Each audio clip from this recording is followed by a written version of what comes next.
Concurro aquí, invitado por la televisión, Mi Tierra, televisión del norte de Tenerife, en el programa La Tribuna de la Historia. Invitado, agradecido por la invitación, para hablar de un libro mi último libro, que acaba de salir ahora a la calle, titulado Los masones en el gobierno de España. El subtítulo lo aclara todo, porque dice: la belicosa historia de los masones españoles y sus repetidos asaltos al poder. El libro, por tanto, no puede ser de mayor actualidad, porque de nuevo en España vivimos bajo un gobierno de masones, pero no solamente en España, en el ámbito mundial, en la ONU, en sus diversas agencias, los grandes centros de poder, el Banco Mundial, la UNESCO, etc. Todos estos están dirigidos actualmente por masones. El hecho de que no sepamos con certeza quién es quién, ni dominemos los nombres, ni conozcamos los nombres, no significa que su manera de actuar, su manera de proceder, nos demuestren de que son masones. La última prueba la tenemos en la sentencia que dictó no hace mucho el Tribunal de Derechos Humanos de Estrasburgo, dándole la razón a esa señora finlandesa, italiana consorte, que le molestan que haya crucifijos en las escuelas públicas. Eso es un indicio más de que quién nos gobierna, pero desde la sombra, sin que lo sepamos. Pasemos a hablar del libro. El libro está dividido en numerosos capítulos, pequeños capítulos de apenas 3-4 páginas, con lo cual se hace muy fácil su lectura. He procurado también darle un tono un poquito, no diré de chiste, pero un poquito de humor, de ironía, para que hacerla más fácil la lectura al lector. Empezamos por describir un poquito qué es la masonería, eso de la que muchos hablan, pero que no tenemos constancia de qué es en realidad la masonería. El término masonería proviene del vocablo inglés masonry y del francés maçonnerie, que en ambos casos significa lo mismo: mampostería, albañilería, obra, construcción, edificación, etc. Es decir, todo lo que tiene que ver con la arquitectura y con la construcción. Por lo tanto, masón sería originariamente un albañil, maestro de obras, un constructor o un arquitecto. Pero en nuestro caso es únicamente un miembro de la masonería. De la masonería especulativa o filosófica, como lo llaman los propios masones. Con frecuencia también se llama francmasonería y a sus adeptos francmasones.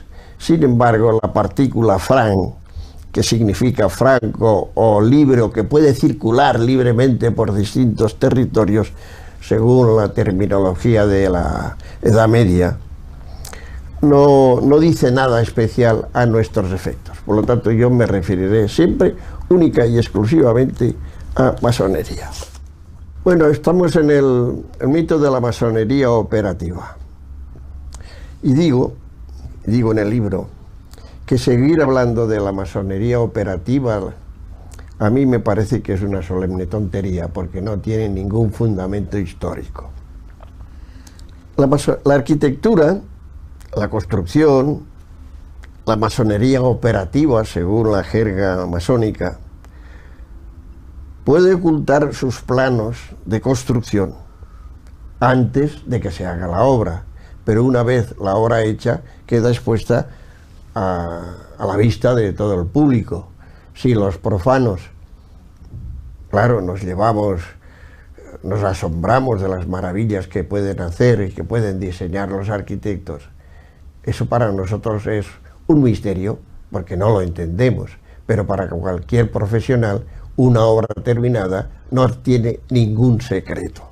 Yo tengo un hijo arquitecto y claro, cuando ve obras nuevas, obras atrevidas, pues ellos inmediatamente saben dónde está el misterio de esa obra atrevida. Otra cosa es que tengan luego medios o recursos para hacer algo parecido, pero la arquitectura no tiene ningún secreto una vez terminada. Por lo tanto, pensar que los gremios medievales conservaban, los de las catedrales góticas, conservaban sus secretos y sus misterios, eso es una melonada que nadie puede, en su juicio, puede admitir como normal.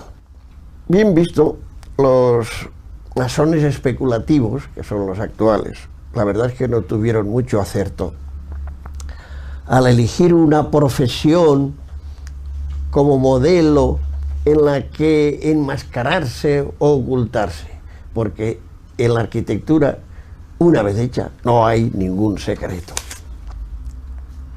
Luego está el otro mito de la masonería especulativa. Bueno, la masonería, que masones y tratadistas, aún los más opuestos, se empeñan en denominar especulativa o filosófica, nació en Londres a comienzos del siglo XVIII y no tiene nada que ver con el trabajo de la arquitectura y constructores.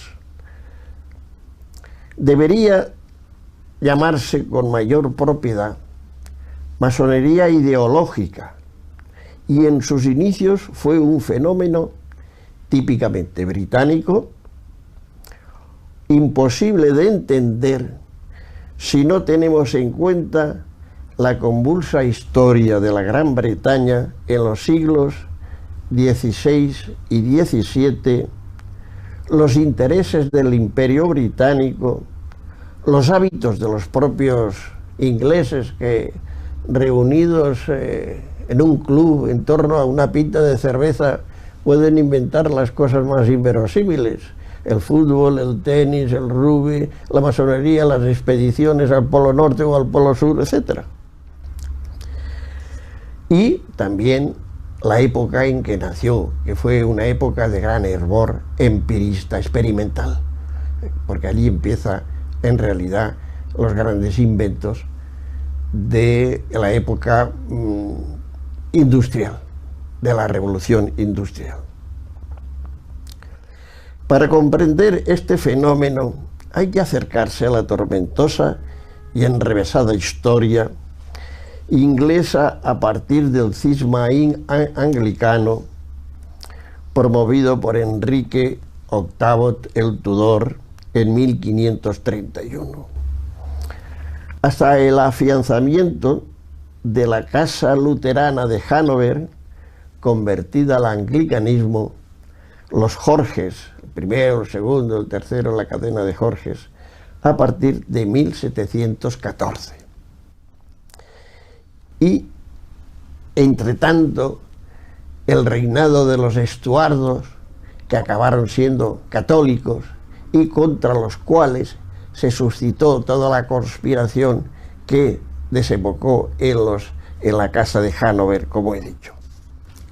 Sin tener en cuenta todo esto, es difícil entender el nacimiento de la masonería y el origen de su sentido secreto, su sentido conspirativo, porque fueron en realidad una institución que se dedicó a conspirar contra los Estuardos y quienes le apoyaban, los apoyaban, la Iglesia Católica, especialmente los jesuitas y todo el entorno que se movía en torno a la casa de los Estuardo.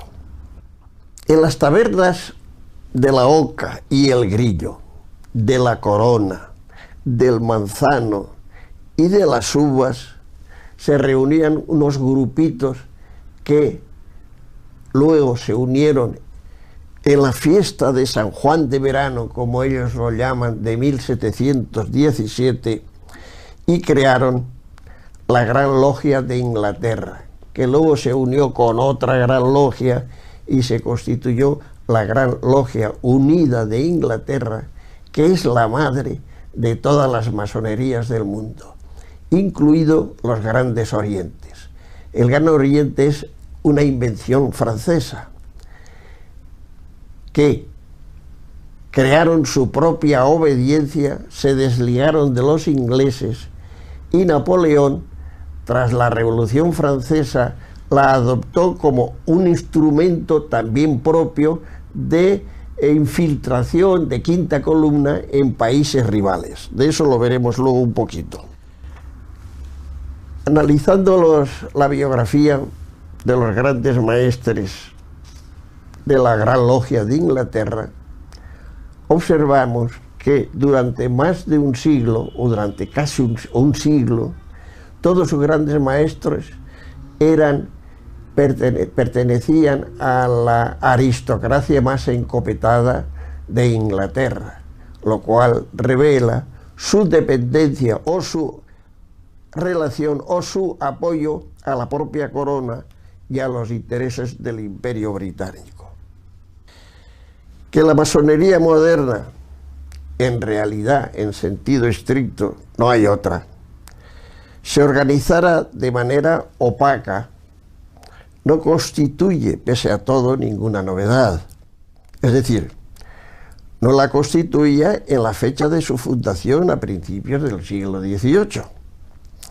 Venía de 2 siglos de intrigas y conspiraciones producto de las luchas político-religiosas de aquella época, con sus correspondientes organizaciones clandestinas. En todo caso, el secretismo siempre es una cuestión que apasiona al género humano. La creencia de los hombres al manejo del poder desde la sombra parece inextinguible. Benjamín Disraeli, primer ministro inglés en el siglo XIX, masón, dijo que el mundo está gobernado por personajes muy distintos a aquellos que se imaginan quienes no están detrás del telón, quienes no están en la trastienda. Los masones aseguran que el secreto de la masonería es que no tiene secretos. Esto lo repiten continuamente. Pero si fuera así, no ocultarían los nombres de sus miembros, en particular de aquellos que ocupan puestos de influencia y poder. Y todavía más, si copan los principales cargos de las instituciones, el gobierno de la nación, por ejemplo, como ocurre ahora en España, o de las grandes instituciones internacionales. ¿Qué dice? ¿Qué es la masonería? ¿Qué dicen los masones que es la masonería? Bueno, como no hay un centro unificado como ocurre en la Iglesia Católica, que tenemos un papa, tenemos una doctrina aprobada por la jerarquía, tenemos un código, tenemos un catecismo de uso general, en fin, está todo debidamente establecido, regulado. En la masonería, como cada cual lo dice un poquito a su manera, aunque todos más o menos coinciden. Dice, en los landmarks de las constituciones de Anderson, que es un poco el evangelio de la masonería, los landmarks es, diríamos, las reglas, las normas a las que deben de atenerse los masones. La francmasonería tiene como objetivo el perfeccionamiento moral de sus miembros, así como el de la humanidad entera.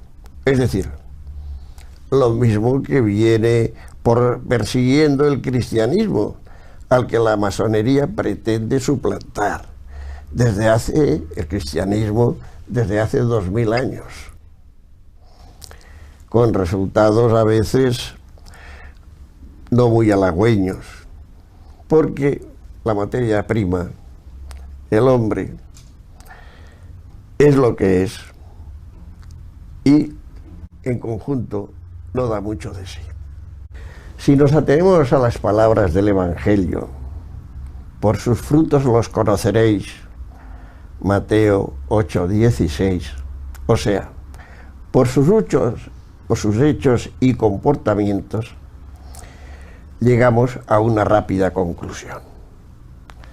La masonería es, antes que nada, una sociedad secreta, hermética, oscura, de la que apenas se conoce nada y cuyos miembros, es lo importante, lo fundamental, permanecen en el anonimato, salvo unos pocos, muy pocos, que ejercen la representación. Por ejemplo, en Canarias, el alcalde de Las Palmas, Jerónimo Saavedra, que ahora se ha presentado como candidato a gran maestre de la Gran Logia de España, pero parece que no ha tenido mucha fortuna porque no le ha votado casi nadie. La votación se hace en una asamblea general de los venerables maestros de las logias, o sea, de los presidentes de las distintas logias afiliadas a esta obediencia. Y me parece que solamente ha sacado, de los 100 y pico largos que podían votar, solamente ha sacado 6 votos. No es un éxito muy grande. Y dice a continuación el Evangelio: ¿acaso se recogen uvas de los espinos o higos de las zarzas? Del mismo modo, todo árbol bueno da frutos buenos, mientras que el árbol malo da frutos malos. No puede el árbol bueno dar frutos malos, ni el árbol malo dar frutos buenos. Por tanto, podríamos decir igualmente que no puede venir la luz que dicen los masones que promueve la masonería desde la oscuridad, ni la transparencia desde la opacidad, ni la apertura espiritual desde el hermetismo. Su insistencia en ritos, prácticas y métodos misteriosos y secretos consolida la idea de que se trata de una sociedad conspirativa con objetivos que no puede declarar. Quien haya participado alguna vez durante su vida, y yo pues tuve la debilidad de hacerlo durante bastantes años, en algún contubernio, especialmente en situaciones de riesgo, o los espías que actúan en campo enemigo, saben que han de adoptar una serie de medidas preventivas y de desconfianza, un lenguaje críptico o cifrado para comunicarse con los suyos, y signos y señales de reconocimiento entre sí, al objeto de no desvelar la intriga. Pero todas estas precauciones desaparecen cuando dejan de ser necesarias y no hay nada que esconder o temer. No obstante, si el secreto persiste, es que la conspiración continúa. Esto es evidente. En los rituales masónicos, que hoy se nos antojan anacrónicos, y no solamente a los profanos, también a los propios masones, especialmente a los más jóvenes, están poniendo en duda la validez de esos ritos para despertar el interés de los catecúmenos. El reiterar hasta el cansancio la obligación del secreto, que sin embargo se mantiene, viene a demostrar que la conjura sigue en pie. Aquella conjura inicial contra los estuardos y aquella conjura inicial de la masonería francesa al servicio de Napoleón sigue en pie. Y que el propósito de alcanzar metas inconfesables o no confesadas, en particular con relación al poder político, como hicieron las logias inglesas en los primeros tiempos, permanece vivo y operante. Bueno, una de las notas de la masonería es el relativismo. Dicen ellos, todo es relativo.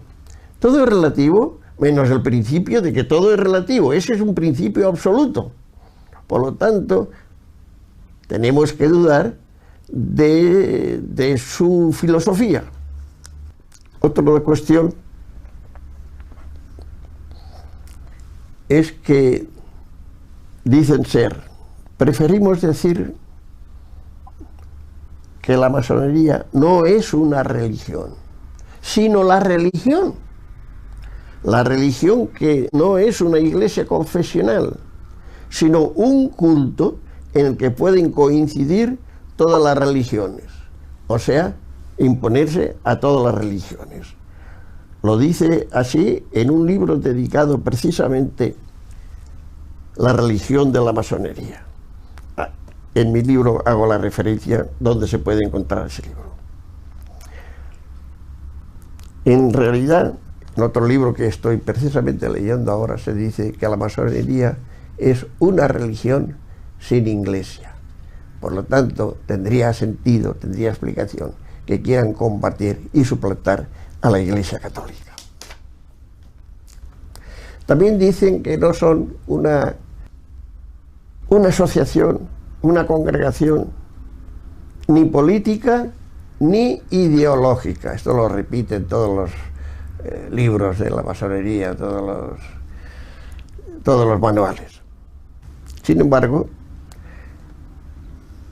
aparte de unos cuantos músicos, artistas, científicos pasados, porque la masonería es especialista en apropiarse de todas aquellas personas que en el pasado significaron algo.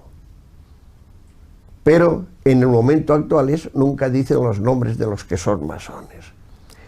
Y si repasamos las listas de los masones políticos, nos encontraríamos que no tenemos más que masones políticos. El Callejero de Madrid, probablemente de otras muchas capitales de España, probablemente de Santa Cruz de Tenerife, resulta que todos los ilustres políticos del siglo XIX, del siglo XX, pues resulta que fueron masones, de donde se deduce que en la masonería no hay más que masones políticos, por lo menos los más significados. Entramos ya en la operatividad de la masonería. Y nos encontramos del inicio en dos grandes hazañas que desarrollaron la masonería inglesa. Como es sabido, Francia y España apoyaron a los rebeldes americanos de las 13 colonias que se emanciparon de Inglaterra. Inglaterra no olvidó este apoyo y no olvidó este intervenir en los intereses de Inglaterra. Y entonces desarrolló dos grandes operaciones a través de la masonería. La Revolución Francesa, apoyando a las logias que se habían creado en Francia, y la emancipación de los virreinatos españoles en América. Esta fue otra operación típicamente masónica. Los principales dirigentes de la Revolución Francesa, todos ellos masones, y los principales dirigentes de la emancipación de los virreinatos españoles, todos ellos masones. Hablemos de la masonería en España.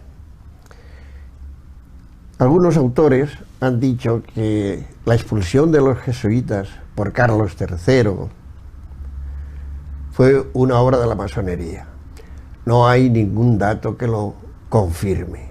En realidad fue una obra del regalismo de Carlos III, que no quería que nadie le hiciera sombra. A pesar de su catolicismo y a pesar de su piedad y a pesar de todo eso, pero en definitiva pues era el rey. También se ha dicho que el conde Aranda, primer ministro de España durante Carlos III, fue masón.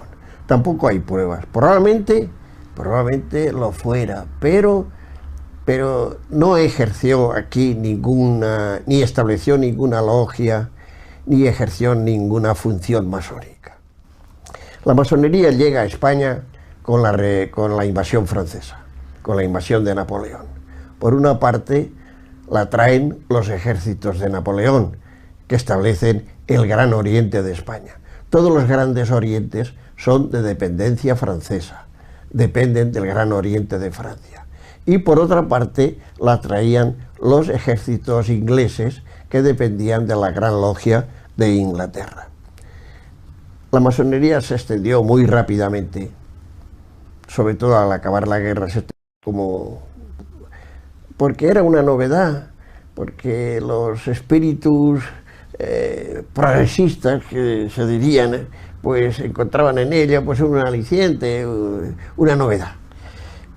Y se extendió de tal manera, bueno, en las Cortes de Cádiz dice que estaba plagada de masones, pero localizados de verdad, no hay más que una docena mal contada. Por ejemplo, el conde de Toreno, Agustín Argüelles, José María Calatrava, el sacerdote Diego Muñoz Torrero, Francisco Martínez de la Rosa, Juan Romero Alpuente, el poeta Manuel José Quintana, el criollo ecuatoriano con calle en Madrid, José Mejía Lequerica, Juan Nicasio Gallego, Francisco Fernández Golfín, uno de cuyos descendientes fue obispo de Getafe, el primer obispo de Getafe al crearse la diócesis, y que ha muerto recientemente. Todos estos son reconocidos masones, pero más allá de todos ellos no podían ser masones muchos de los 97 eclesiásticos que formaban el estamento más numeroso de aquellas cortes. Tampoco la famosa Constitución de Cádiz del año 12, que dicen que la Constitución liberal, bueno, de liberal no tenía mucho, porque tenía más artículos que la de Corea del Norte, como diría Jiménez Los Santos, y que el Estatuto de Cataluña, que tampoco es banco. Aquella Constitución era tímidamente aperturista. Bueno, pues en las Cortes de Cádiz hubo algunos masones, pero probablemente pocos, y además de reciente iniciación. La masonería empieza a significarse en España con la sublevación de Riego y Quiroga, el coronel Quiroga y el teniente coronel Riego, que en cuanto se sublevaron, la primera medida que tomaron fue ascenderse a generales, con lo cual quería decir que se preocupaban mucho por el pueblo. Aquella fue la primera. Estos fueron los iniciales de la serie de golpes militares, podemos decir, los primeros golpistas de España, y incluso iban y le dedican calles. Qué cosa más extraña, ¿no? Luego vino el trienio liberal, el trienio que llaman liberal, pero que no, la palabra liberal no empieza a circular políticamente hasta años después, hasta casi el 1930, y con nombres de liberal aparece la Unión Liberal de O'Donnell en las elecciones de 1852. Hasta entonces no había aparecido el término liberal en el espacio político. Por lo tanto, aquel trienio no podía ser ni llamarse liberal. Fue un trienio que podríamos decir constitucional, porque quiso recuperar la Constitución del año 12. Aquel periodo, aquel trienio, fue un desastre total. Totalmente en manos de la masonería. Allí no se tomaba ninguna decisión sin que la masonería metiera la pata. De tal manera que claro, sus primeras medidas fueron contra la Iglesia. Bueno, tomaron las medidas, expulsaron a varios obispos, cerraron todos los monasterios, incluso los más importantes, solamente dejaron 4 o 5, Montserrat, Poblet, los Valladolid, bueno, unos muy pocos que yo cito concretamente en el libro. Luego, cuando vuelve otra vez Fernando VII a tomar las riendas del poder tras la invasión de los 100.000 hijos de San Luis, que en realidad no fueron más que 60.000, pero bueno, da lo mismo millar arriba que millar abajo. Entonces ya se puso en marcha otra vez el mecanismo conspirativo. El primero fue el de los hermanos, el tío y el sobrino Espoz y Mina el joven, que pretendían conquistar la ciudadela de Pamplona. Fracasaron y tuvieron que huir a Francia.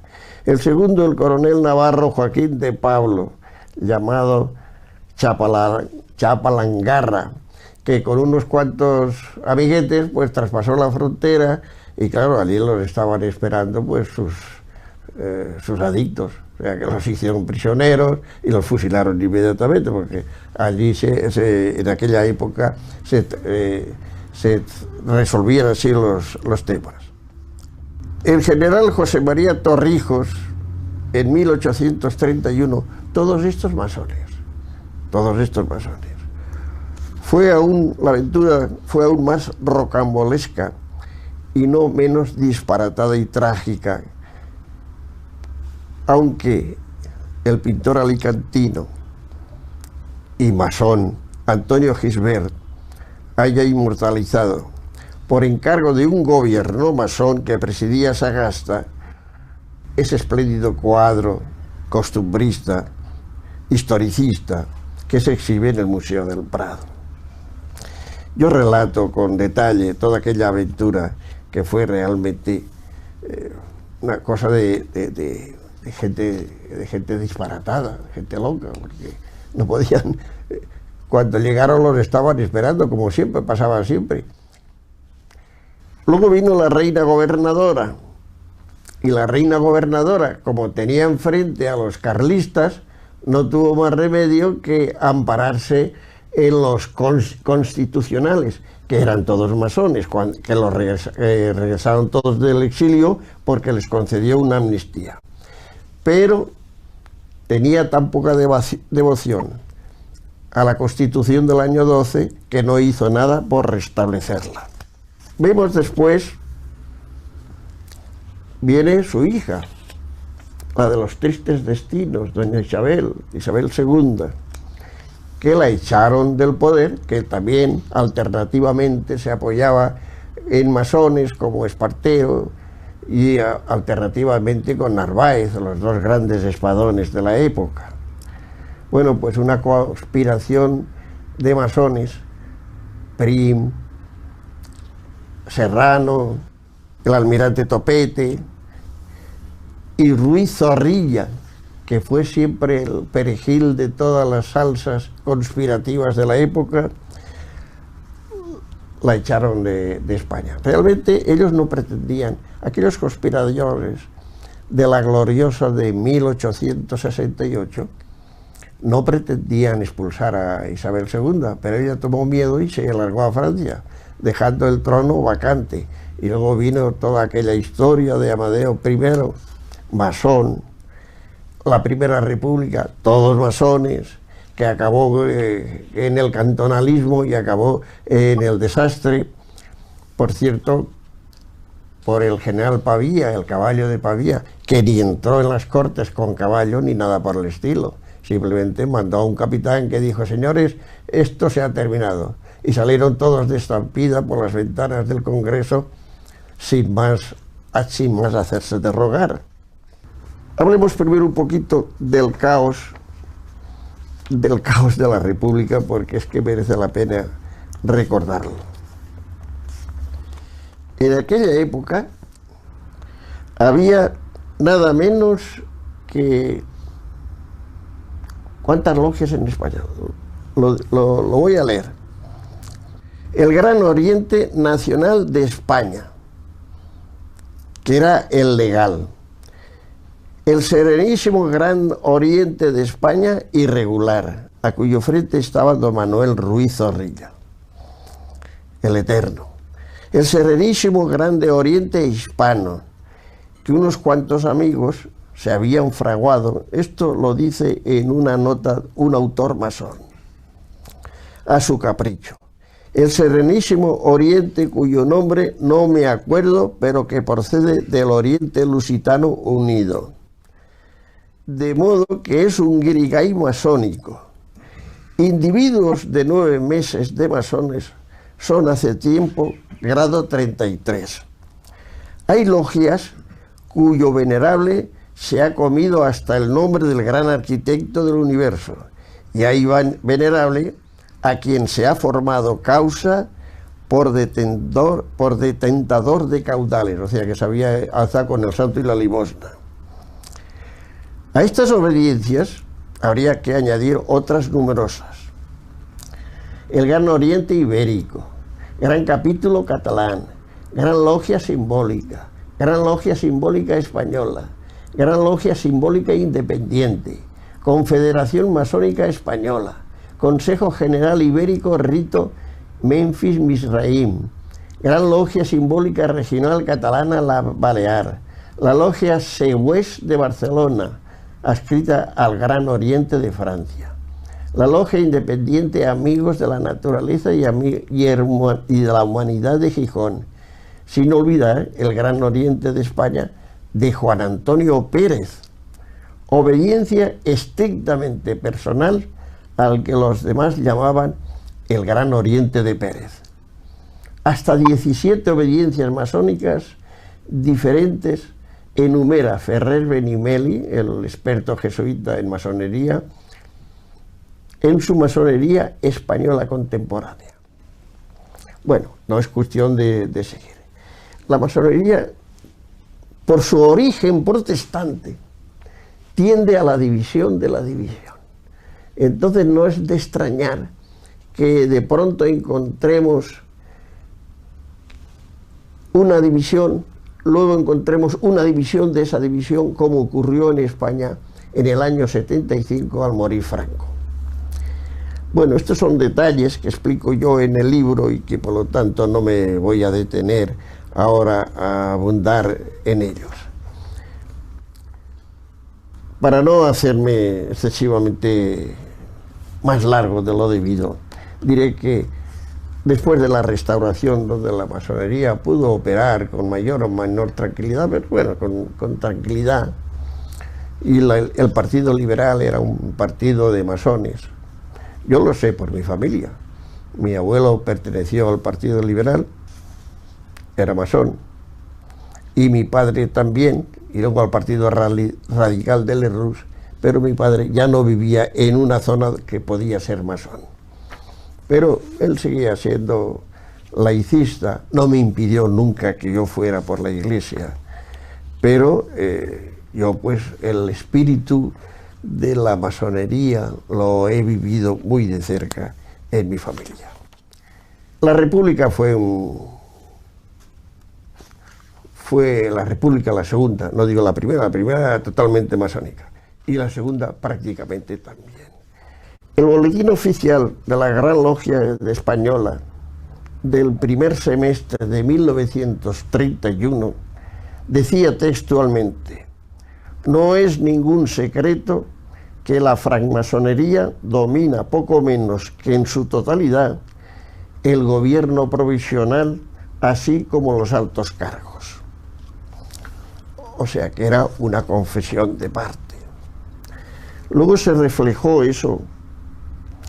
De un total de 456 diputados electos, 149 eran masones, o sea, un tercio de la Cámara. Luego ello se reflejó de una manera absoluta en la Constitución, que es la Constitución más sectaria que se ha aprobado nunca, o sea, ejercido nunca en España. Era una constitución copiada de la mexicana de la época del PRI, bueno, de la época anterior, de la época de la Revolución, de Plutarco Calles, y que realmente pues, quisieron expulsar a expulsaron a los jesuitas, se apoderaron de las órdenes religiosas, no podían hacer nada sin permiso del gobierno, en fin. Y ahora estamos en la época actual. Quiero terminar. En esta nueva etapa socialista, lo leo para ser algo más preciso. Los masones han vuelto con más fuerza si cabe. Franco persiguió la masonería. Franco tenía una mala experiencia familiar porque su padre, que era masón, y su hermano Ramón, el aviador, también. El padre abandonó la familia y se juntó con una propia, y en su casa de Madrid, en casa de la propia de Madrid, murió.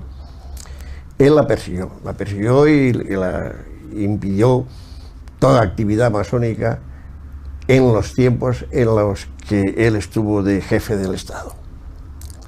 El autor de La tropa masónica, libro Trama masónica, el padre Manuel Guerra, siempre bien documentado, autor de ese libro tan grande de el diccionario de las sectas, dice, llama gobierno masónico al de ZP, porque en él hay, en agosto de 2006, al menos 9 miembros masones, incluido su presidente Rodríguez Zapatero, grado 33, en una logia encubierta de Centroeuropa, que no, el otro día estuve comiendo con él y no me ha sabido decir exactamente dónde está localizada, aunque se supone que está en Suiza, donde por cierto estudian las hijas de Zapatero.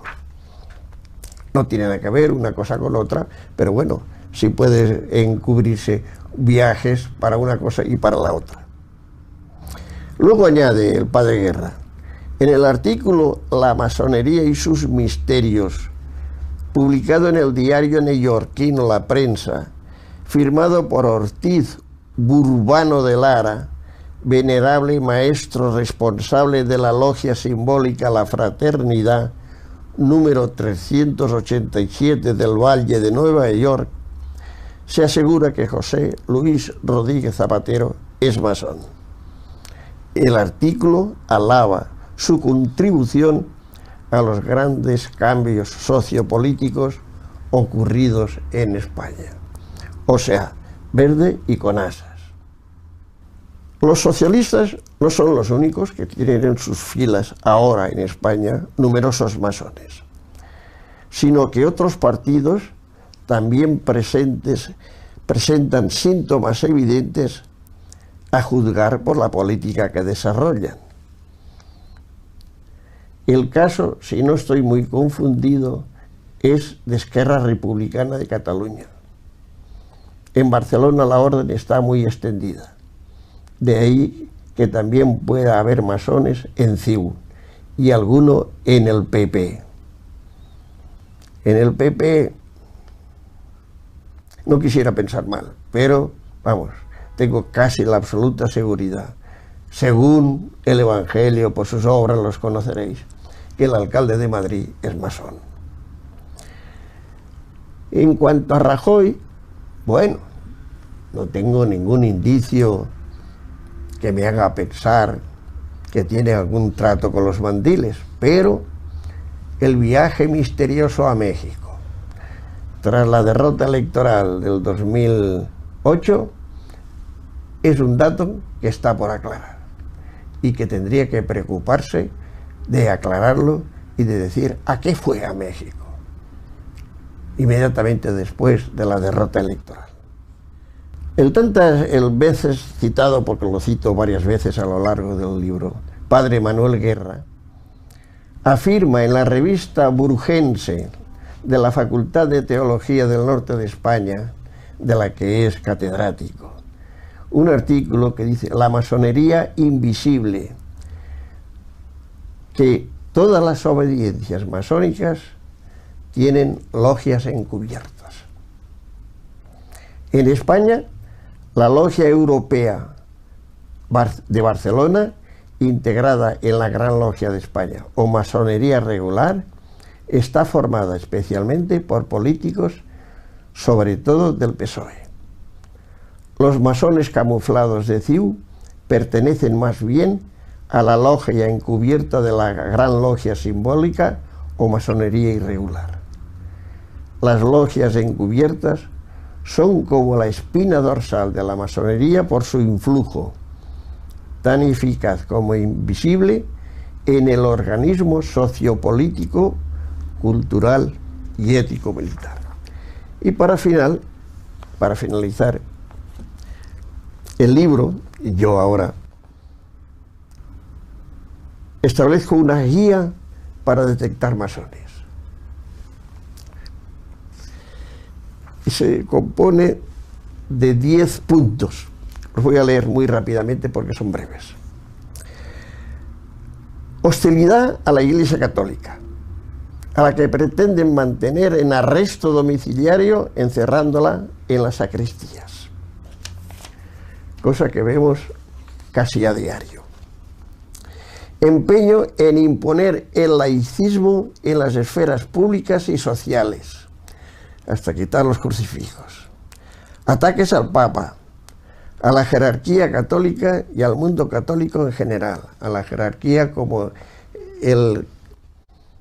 la investida que le están haciendo ahora a Martínez Camino, el obispo secretario de la Conferencia Episcopal, porque ha dicho una cosa evidente que está en la doctrina de toda la vida de la Iglesia, que un católico no puede apoyar, y menos si es político, o tanto si es político, puede apoyar el aborto.